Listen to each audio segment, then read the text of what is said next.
அனைவருக்கும் வணக்கம். சிறகின் ஓசை தமிழறிவோம் சேனலில் செயல் வரிகளை நாம் முறையாக கற்றுக்கொள்வது எப்படி? குழந்தைகள், மாணவர்களே ஆகிய நீங்கள் எவ்வளவு அழகாக தமிழ் சொற்களை நீங்கள் கற்றுக்கொள்ளலாம் பார்ப்போமா?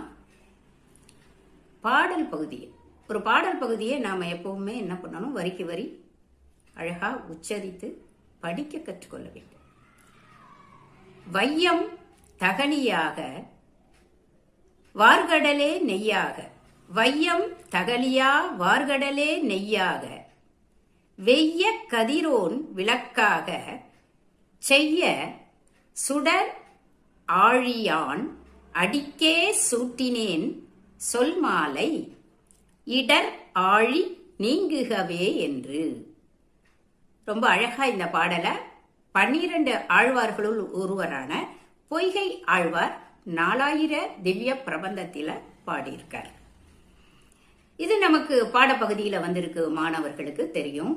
7ஆம் வகுப்பு மாணவர்களுக்கு வந்திருக்கு. இதை எப்படி மனனம் செய்யறது? நமக்கு இசை மேல் எப்பவுமே ஆர்வம் அதிகம். இசை பிடிக்காதவர்களே இல்லைன்னு சொல்லலாம். அப்ப இத பாடலாக நாம மனனம் செய்யலாம். எவ்வாறு? என்ன உங்களுக்கு பாடல் சினிமா டியூன் பிடிச்சா அதுல போட்டுக்கலாம். இல்ல இப்ப நான் செயல் வரிகளை எப்படி சொல்றேனோ அந்த மாதிரியும் நீங்க பயிற்சி பண்ணலாம்.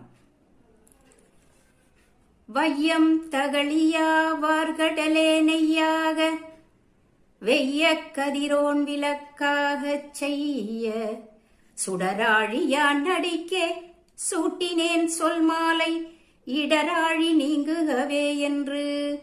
சரி, முதல் 2 வரியை திரும்ப சொல்லி பார்க்கலாம். வையம் தகலியா வார்கடலே நெய்யாக, வெய்ய கதிரோன் விளக்காக, செய்ய சுடராழியான் அடிக்கே சூட்டினேன் சொல் மாலை, இடராழி நீங்குகவே என்று. இத மாதிரி பாடி பாடி இந்த சொற்களை சேர்த்து சேர்த்து பாடி பாடி பயிற்சி செய்தீர்களானால் மனப்பாடம் ஆகிவிடும். மீண்டும் அடுத்த பாடலில் சந்திப்போம். நன்றி.